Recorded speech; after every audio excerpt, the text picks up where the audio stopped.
Hello and welcome to the garden. So today I'm going to catch up on a little bit of sowing. I'm probably just a little bit behind because of the recent interference from the storms, but hopefully I can get back on track over the next couple of weeks.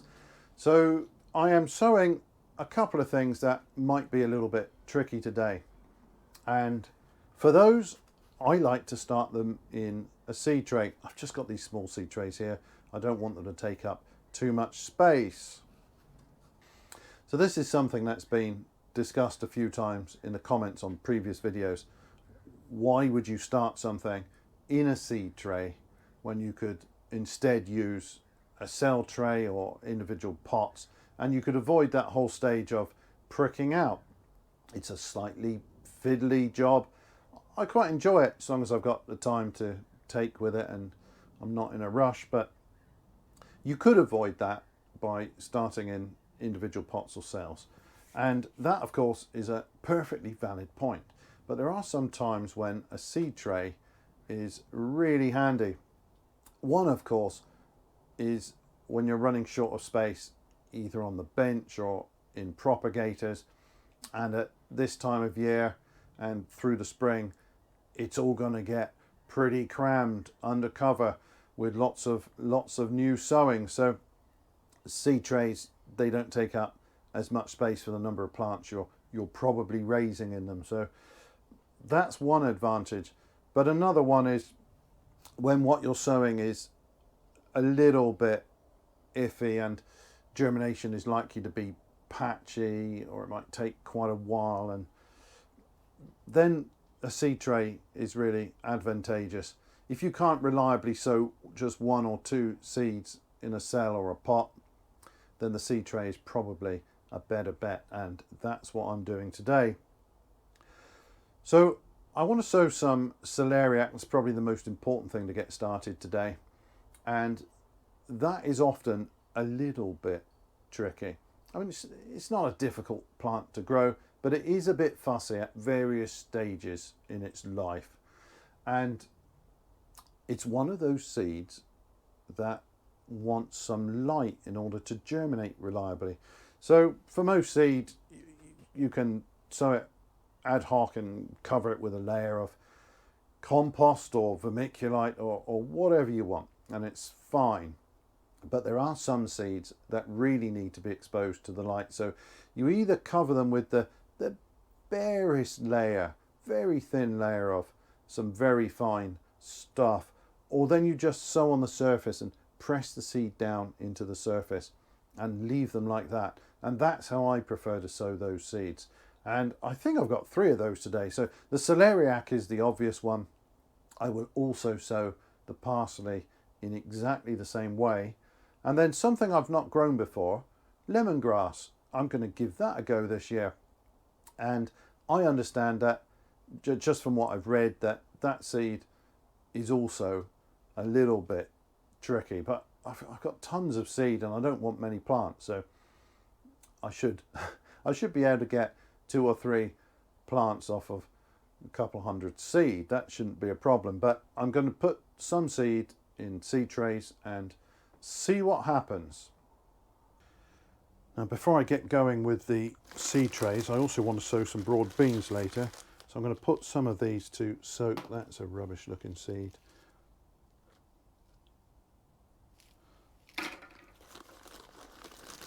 I don't always bother to soak them, but I will today.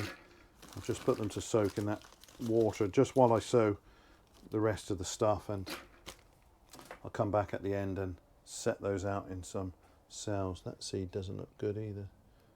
No, it's all cracked up. Right, seed trays. So I'll just fill those lightly. This is a fairly light sowing mix. Right, I'll just tamp that down just a little bit, just even up the surface. I'm not really trying to compact it. And then I'll give it a really good soak.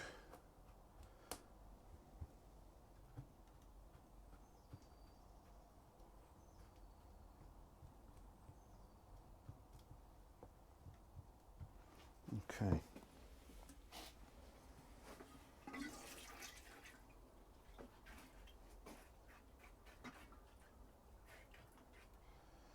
quite good if the compost has a reasonably fine texture. So this is coir and sieved multi-purpose. It's still got bits of junk in it, and they're not ideal for this purpose, I think.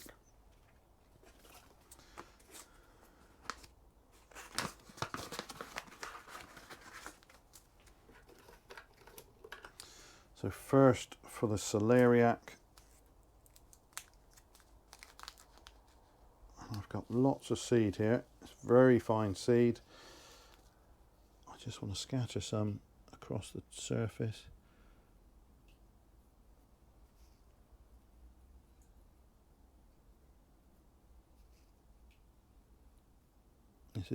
This isn't fresh seed, so I will put plenty in. Germination was actually very good last year, so hopefully it's still fine this year. Now what I want to do here is just push these seeds down so that they're in good contact with the surface of the soil. And hopefully I'm not picking up too many on the block there. Well, I've picked up a few, of course, but not many. Now I need to clean those off of the block, make sure I don't have any on there. Otherwise I'm going to get the wrong seed in the trays here. Right, there's definitely no celeriac seed stuck on that. So on to the parsley. None of these are particularly long-lived seed, so I will probably be buying fresh next year, and I'll sow quite generously here. Again, with the block, I will just push those seeds down into the compost so they're making good contact with the soil.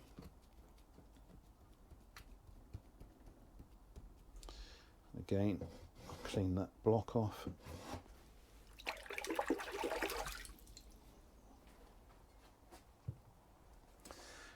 And, well, I'm not an expert with the lemongrass. I've never grown it before, but I think I will start them in exactly the same way.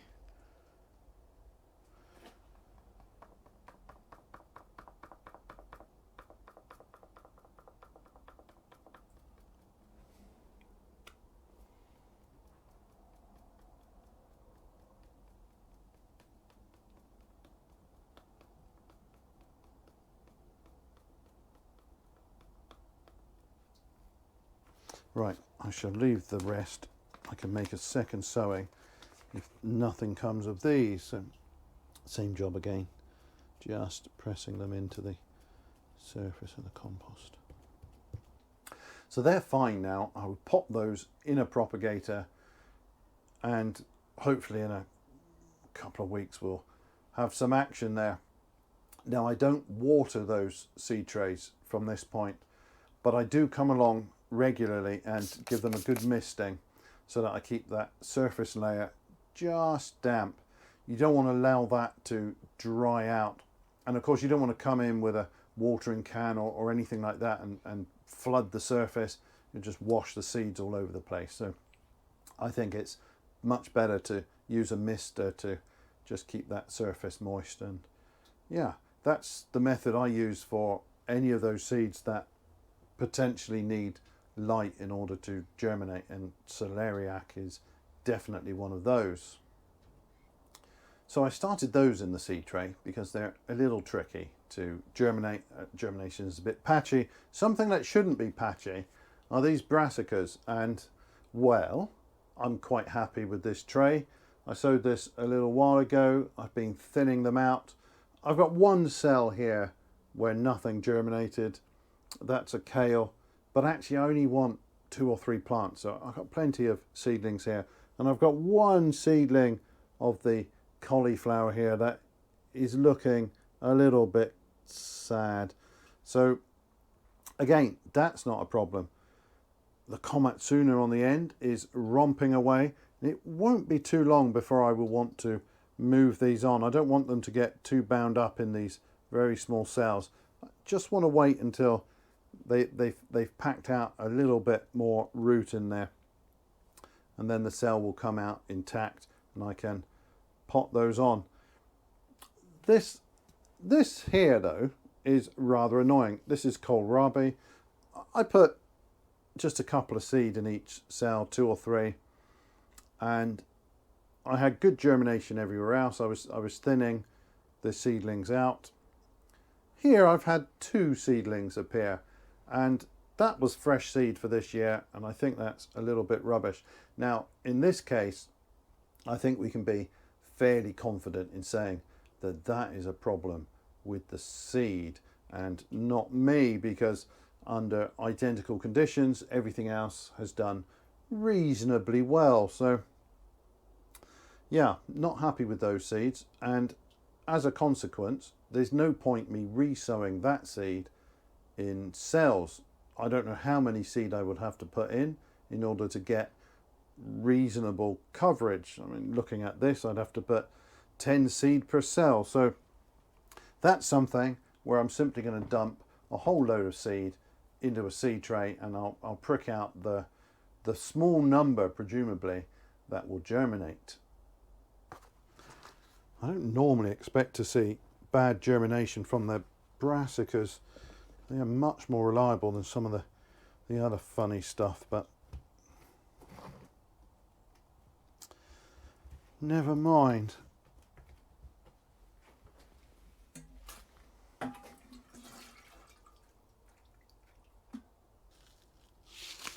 So because germination was so poor, I will sow these pretty thickly.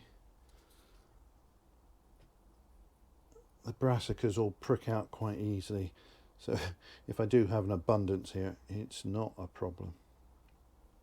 Not really expecting an abundance looking at that success rate from the modules there, but yeah, that's got to be plenty surely.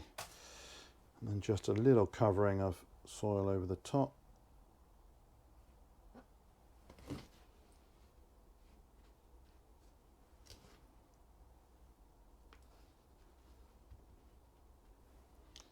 Right, that will do nicely. Hopefully I get some results from that tray. So next I want to start off the first batch of beetroot. I've got tons of chard in the garden. I will start some soon because that chard will of course want to flower as spring arrives. The plants are looking awfully ragged and I need to go around and pull off the outer leaves. They've suffered a bit through winter, but we've used tons of that, and if I strip all the old rubbish away, I will still get a good flush of growth, I think, from the centre, and then they will go to seed. So at some point soon-ish I will set out some more chard plants, and we've still got beetroot that we are harvesting, and that needs to be got out of the ground pretty soon. But anyway, I thought I would get the next batch going, and I'm going to multi-sow those, and I'll start those in some cells.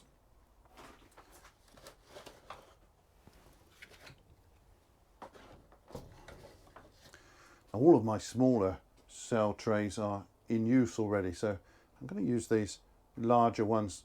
It's not a problem, and actually I can leave the plants to grow on the bench in here, or in one of the other greenhouses or the polytunnel, and they can grow onto a slightly larger size before I put them out. I don't need to get these out too early. If I get them out too early, they will just sit there in the cold weather and sulk. I can of course fleece them, and that's not a bad idea if you're getting them out really early, but there's no need for that if I start them off in these slightly larger cells.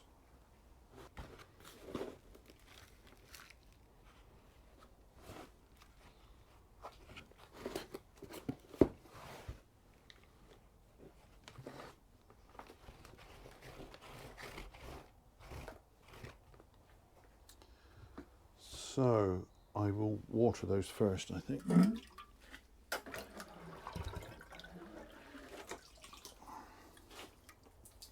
I didn't firm those down, and this will slump a little bit. And now I'll just make a little depression in the middle there.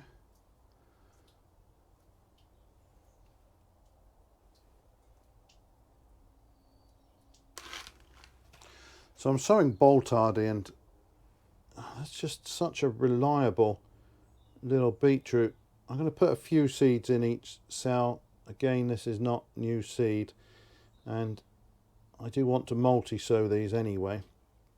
Of course, each seed is a multi-germ seed, so it could produce several plants, but it's older seed, so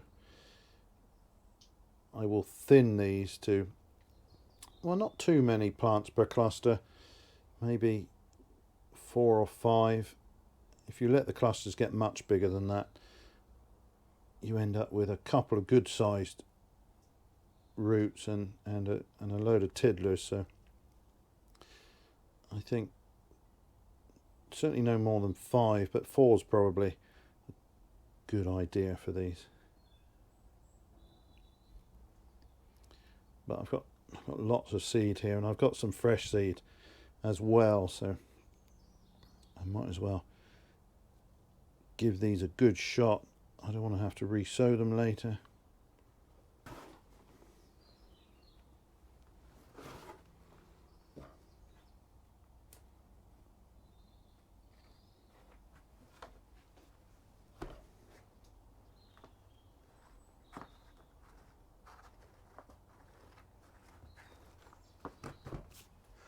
So as the name suggests, Boltardy is rather resistant to bolting, which makes it ideal for the first sowing of the year.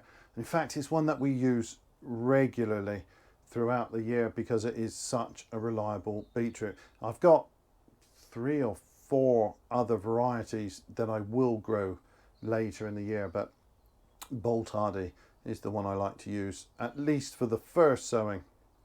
So they should be fine, and if I have any trouble with that, I do have fresh seed. So on to the broad beans. So our overwintering broad beans took a bit of a pounding in the storm, so there's a bit of damage to those, and I think they are throwing up those side shoots. So I'm not sure yet, I'm undecided.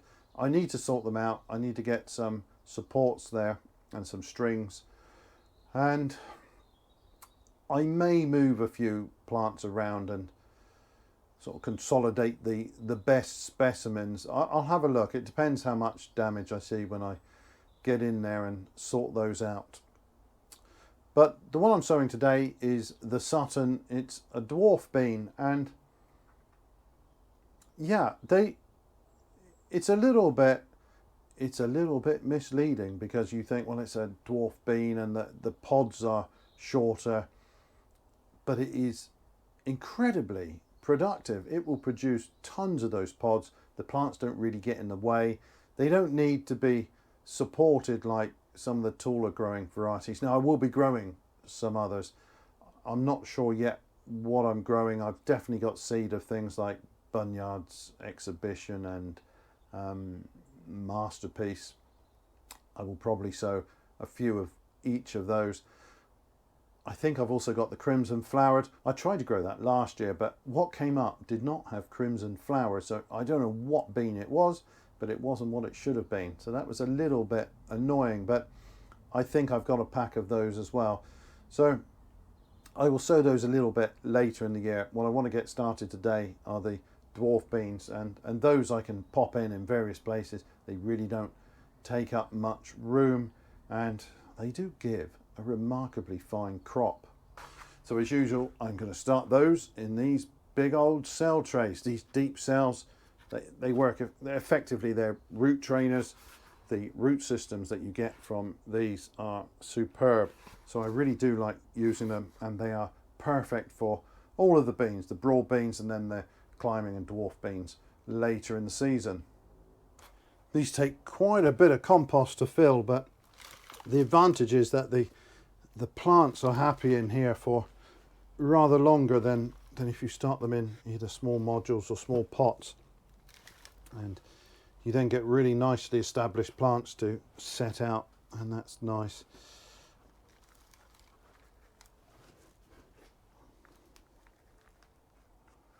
So I'm going to firm that down just a little bit, not too much.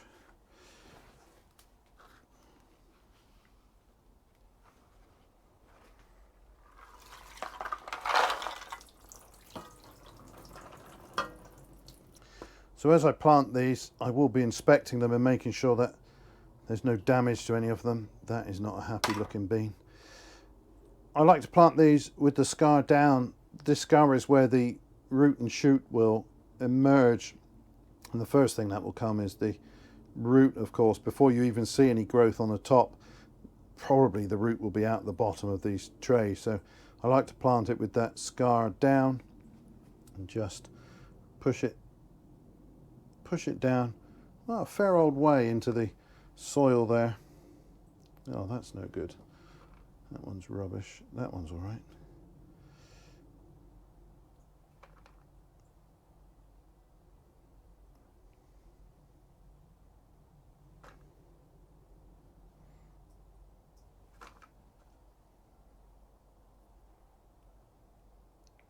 Whatever orientation you plant them in, they will sort of twist around and sort themselves out, of course. But that's how I like to do it. Right, I'm just going to top that up and then I will water those cells. I don't need to really soak it, those seeds are already soaked, so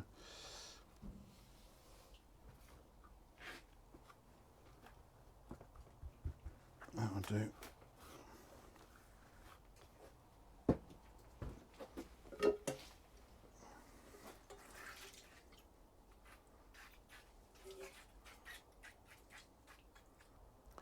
So those broad beans don't need any great temperature to germinate.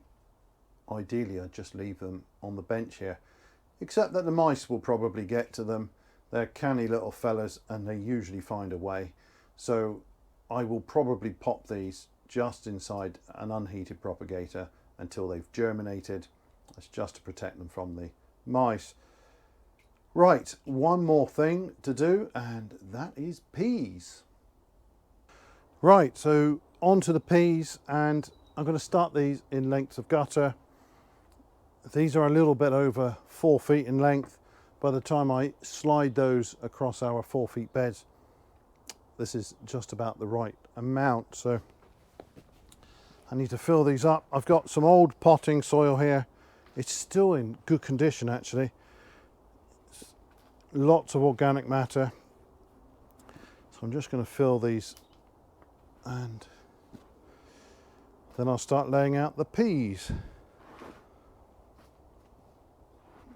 So the polytunnel here we've been clearing recently, had a fair bit of weed in it and some old plants. We've cleared all of those. The only thing that's growing in here at the moment is all the garlic around the edges, so the peas are not going to get in anybody's way. So we grew all sorts of peas last year, but this year I've only got 2 varieties, and this one is Hurst Greenshaft.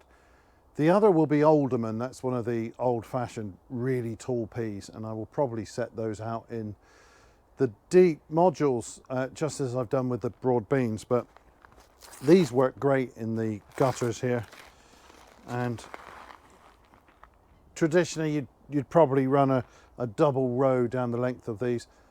I do tend to put a triple row staggered so that the peas are, say, a couple of inches apart. But I do like that triple row. It does allow for 1 or 2 of these not to germinate, and the plants seem to be quite happy growing just a couple of inches apart.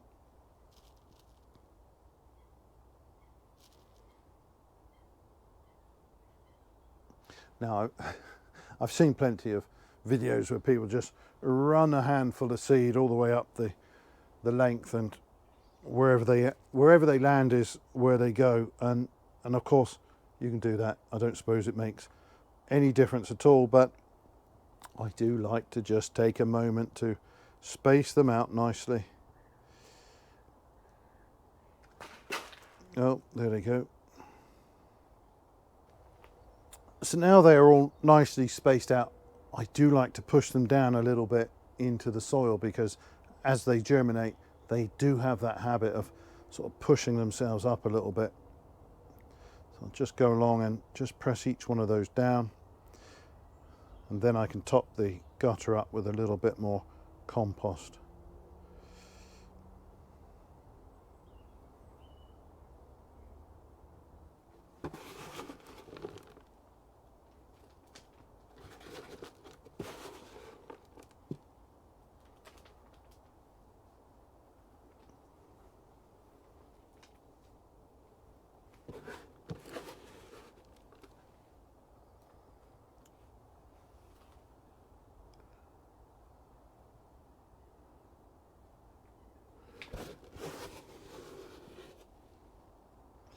Wow, perfect amount of soil. I'd like to claim that was judgment, but that's just pure luck, I think.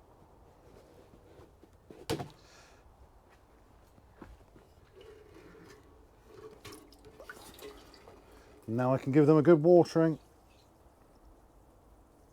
I have to be a little bit careful, of course. I don't have drainage holes in the gutters.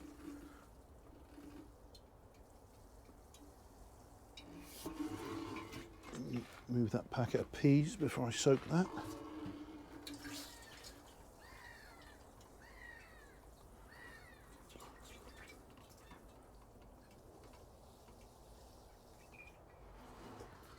Right, that should do nicely. I'll have to keep an eye on it under cover here. It can get a little bit warm, so I'll have to come in and make sure I'm opening the doors at each end so it doesn't get too crazy in here, and make sure this doesn't dry out. Can be a little bit tricky to judge how damp the soil is in here.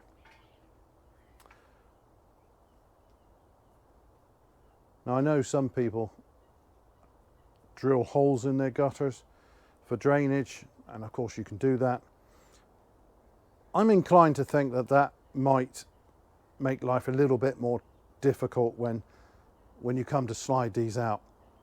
The thing is, when they're like this, all you need to do is just come along and just give the gutter a bit of a bend there, and then they will just slide out with the greatest of ease. And I wonder if there are holes in there, the roots might try to come through those holes, and okay, they're not going to get very far, but I wonder if that might interfere with sliding them out. But anyway, either way appears to work. So in previous years I've set off half a dozen or more of these in one go. I'm trying to be a little bit better this year at successional sowing. So this is just the first of several. I expect it'll be at least 4 weeks before I start the next one. I don't want quite an even gap between those sowings, because the first one will always be the slowest to get going because of the temperature. So maybe in about 4 weeks I will set the next row off. Depends how quickly they germinate. I'll see how these are doing. So that is the last thing on my list to sow for today. Now, it's actually the last day of February today, but when I get this video up, we'll be well into March. But all the things I've sown today can be sown all the way through March, so that's not really a problem. Anyway, that will be all for this video. Thanks ever so much for watching, and bye for now.